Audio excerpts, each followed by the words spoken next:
ነኝ ያመጣሁት እማዬ። ምን ሊያደርግ? እማዬ እናንተ መነጋገር አለባችሁ። በቃ አሁን ብቻችሁ ልተዋችሁ። ትሰማለህ ምናሴ? ከዚህ የተረገመ ሰውዬ ጋር መነጋገር ስለማልፈልግ አሁኑኑ ቤት ይለቁ ይወጣል። እማዬ አባዬን የተረገመ የምትይው? አዎ የተረገመ። ሜላት አትጩ። ደግሞ ከአንተ ብሶ ትጮኻለህ እንዴ? ለምንድን ነው ስርዓት የማይኖርሽ? ኧረ እባክህ ደግሞ አንተ ነህ ለእኔ ስርዓት የምታስተምረን? እማዬ ምን ሆነሻል? አንተ ዝም በል። ይሄ የሁለታችን ጉዳይ ነው። ቆይ የሁለታችን ጉዳይ እያላችሁ እስከ መቼ? ምናሴ ምን እንደሆነች ትነግረኛለሽ ወይስ ልሂድ? እኔ የምለው እያስፈራራኸኝ መሆኑ ነው? ቆይ ሜላት ምን እንደተፈጠረ ልትነግሪኝ ትችያለሽ? ወይኔ ሜላት፣ እንደው ግን እግዚአብሔር ምን በድዬው ነው ከአንተ ጋር ያዛመደኝ? ሜላት ምንድን ነው ቆይ የምታወሪው? አንተ ወደ ህይወቴ ከመጣህ በኋላ ነው ህይወቴ የተመሰቃቀለው። ምን? እኔ ነኝ ህይወትሽን ያመሰቃቀልኩት? አዎ አንተ። ሜላት ትዕግስቴን እያስጨረስሽኝ ነው። ምን እንዳታመጣ ምን እንዳትሆን። ወይኔ መስፍን ይህን ያህል ነው ማለት ነው አንቺ ውስጥ ያለኝ ክብር? አሁን አዎ። ቆይ እስኪ ምን እየተሰማሽ እንደሆነ ነገር።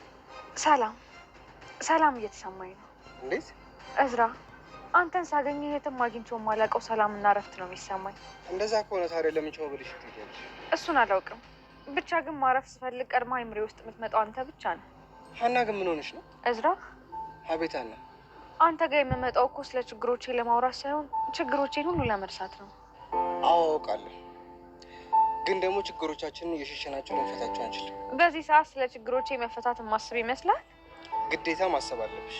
ችግሮቼን መፍታት የምችል ቢሆን ኖሮማ አንተ ጋር እነሱን ለመፍታት ከመምጣቴ በፊት እረሳቸው ነበር።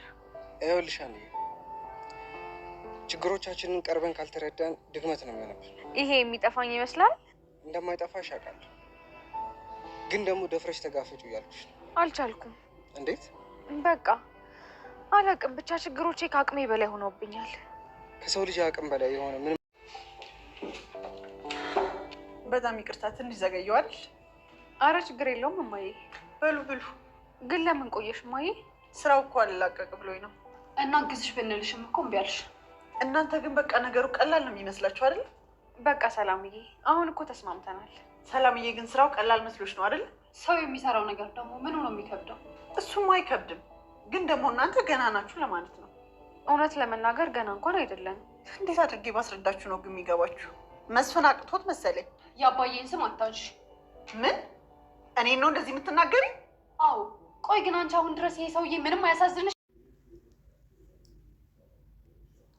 ምናሴ እናትና አባቱን ለማስታረቅ ያደረገው ሙከራ አልተሳካለትም። እንግዲህ ሜላትና አቶ መስፍን ከተጣሉ ቀናቶች አልፈዋል። አቶ መስፍንም ሆቴል ላይ ነው የሚገኘው እስካሁን እና ሁለታቸውም ያው እልክ ነበረባቸው ለመታረቅ። ነገር ግን ይህን ሁሉ ጥረት ስላየ ምናሴ አባቱን ሄዶ ካረፈበት ሆቴል ቤት ድረስ ይዞት መጥቶ ነበር። እናም ወይዘሮ ሜላት ቤት አልነበረችም። ሲገቡ ሜላትን ስላላገኛት በቃ ተመልሼ መሄድ አለብኝ እሷ ስለሌለች አለው። ግን ምናሴ በቃ ሰበብ አትፈልጋውን ችግራችሁን ተነጋግራችሁ ቁጭ ብላችሁ ሁለታችሁን መፍታት አለባችሁ ብሎ ቁጭ ብለው ጠበቀው። እናም ሲደውልላት ወይዘሮ ሜላት ቀጥታ ቤት ደርሳ ነበር። ወይዘሮ ሜላትም በድርጅቱ ኪሳራ ውስጥ በመውደቁ በጣም ተናዳና ያንን ነገር ሁሉ ድርጅቱ ጋር ሄዳ አውቃ ሁሉን ነገር በጣም ተናዳ ስለመጣች በዚህ ምክንያት አቶ መስፍን ላይ በጣም ትጮህባታለች። ይሄን የተረገመ ሰው ለምንድነው ምን እንደሆነ ብለህ ነው ከቤት ያመጣኸው ብላ በጣም ተናዳ ትጮህበታለች። እሱም ነገሩ አልገባውም። ምክንያቱም ከዚህ በፊት እሷ እስር ቤት እያለ በእሷ ጉዳይ ቢዚ ሆኖ ሳለ ነው ድርጅቱን አቶ በቃሉ እንግዲህ የሜላትን አለመኖር ተጠቅሞ ድርጅቷን ኪሳራ ውስጥ ያስገባው። ስለዚህ አቶ መስፍን ያን ያክል እሱ ኃላፊነት ወስዶ በነበረበት ጊዜ ድርጅቱ ኪሳራ ላይ ቢወድቅም እሱ ግን ያን ያክል ተጠያቂ አልነበረም። አቶ በቃሉ ነው ሁሉ ሴራና ተንኮል የጠነሰሰላት። እሷ ግን በግልፍተኝነት መታ አሁንም ባሏን ክብሩን በሚነካ መንገድ መታ በጣም ጮሃበት። አንተን በማግባት ይጸጸታለሁ፣ የተረገምክ ነህ፣ በቃ አንተ በህይወቴ ከመጣህ ወዲህ ነው ህይወቴ የተመሰቃቀለው ብላ በጣም ልቡን የሚነካና የወንድነቱን ክብር የባለነቱን ክብር የሚነካ ነገር ነግረው እሱም ተናዶ ወጥቶ ሄደ ማለት ነው። እሷም ወደ ክላሷ ሄደች እና አቶ በቃሉም ያው ታዛዡ ቤቲ ሁሉ ነገር አምጥታ እየነገረችው ነው ያለው እና ወይዘሮ ሜላት ስለ ድርጅቱ ያለበትን ኪሳራ አውቃለች። ስለዚህ መጠንቀቅ አለብን፣ የገጠመናት ሰው እንዲቀላል ሰው አይደለችም ምናምን ብለው ነበር። እሱ ግን ምንም አታስቢ፣ ምክንያቱም እኔ አንቺን ከመስፍን ጋር እንድታወቂ ያደረኩት ለዛ ነው።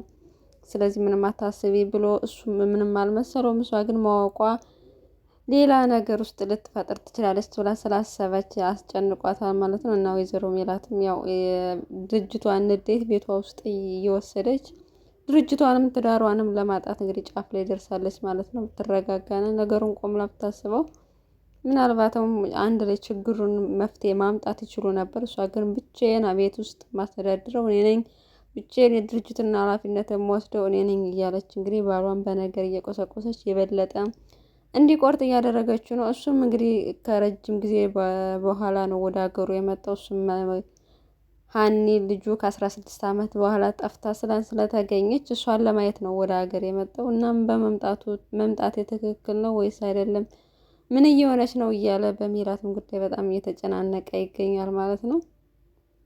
በሌላ በኩል እዝራና ሀኒቾ ወይ ተለያይተው ይለያዩ ደግሞ አብረው አይሆኑም። በስንት አንድ ቀን ታገኘዋለች።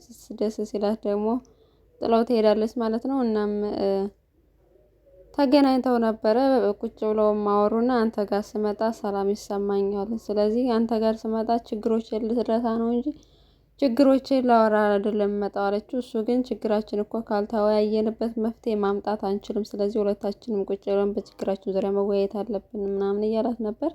እኔ ግን ከችግሮቼ ከአቅሜ በላይ ሆኖብኛል። ስለዚህ ለባስ የበለጠ ነገር እያወራች ጭንቀቴን አጨምረው እኔ አንተ ጋር ስመጣ ዘና ለማለት ሰላሜን ለማግኘት ነው ትለዋለች።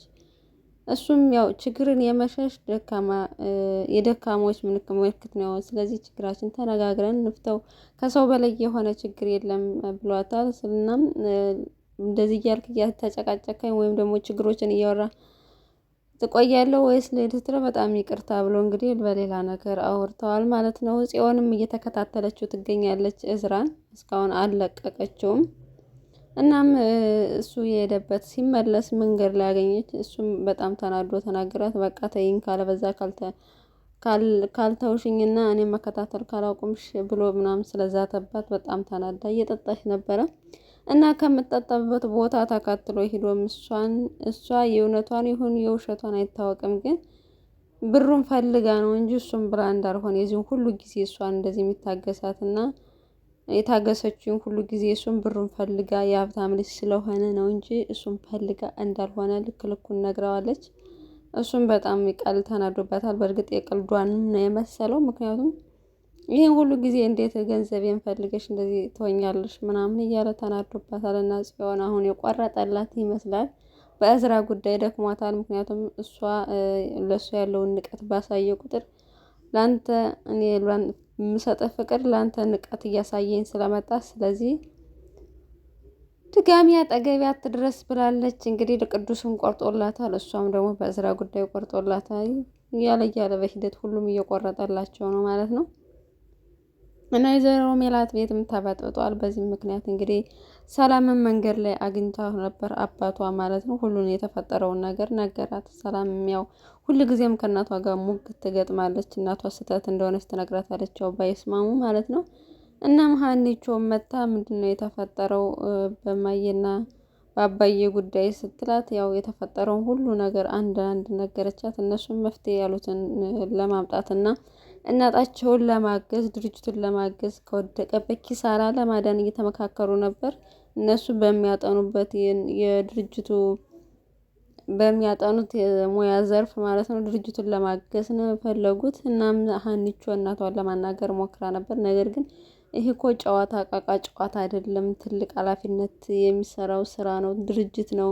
እንዴት እናንተ በቲዮሪ የተማራችሁትን ነገር እኔ ድርጅት ላይ ሙከራ ያልታረኩት ነው ብላ ለመሰል ፈቃደኛ አልሆነችም ማለት ነው። እናግዝሽም ቢሏተኝ እናም ሰላሚናም በጣም እየተናደደችበት ነው። በእናቷ እስከመቼ ድረስ ነው እንደዚህ የምትሆኝው? ስለዚህ አባዬን ይቅርታ ልትይገባለኝ፣ እሱ ፈልጎ አይደለም እዚህ ስህተት ውስጥ የገባው፣ ልትረጁ ይገባለኝ። ያው እሱም ሰው ነው፣ እንደ ሰው ይሳሳታል። ስለዚህ ሁሌ ምን ነኝ ትክክል እያልሽ እሱን አትኮንኝ ብላ በጣም ተናዳባታለች። እና ምን እሷም ለአባቷ በማገዟ ተናዳባታለች። እንዴት የእሱ ጥፋት አይታያችሁም? ቆይ ምን እያስነካቸው ነው እያለች እንግዲህ የሆነ ነገር ስትይዝ ያው ወይዘሮ ሜላት መናደድ ነው ስራዋ። በጣም ተናዳ ማንንም አታዳምጥም፣ እርስ በርሳቸው አይከባበሩም። እሷም ባሏን ስለማታከብር ሰላም እናቷን ያው እንደ ኩያዋ ነው የምትናገራት ማለት ነው። እና በዚህ ጉዳይ ነው ወይዘሮ ሜላት ትዳር ሌላ አደጋ አጋጥሞታለኝ። ይታረቃሉ፣ ሰላም ይሆናሉ ብለን አስበን ነበር። ነገር ግን የባሰ ነው።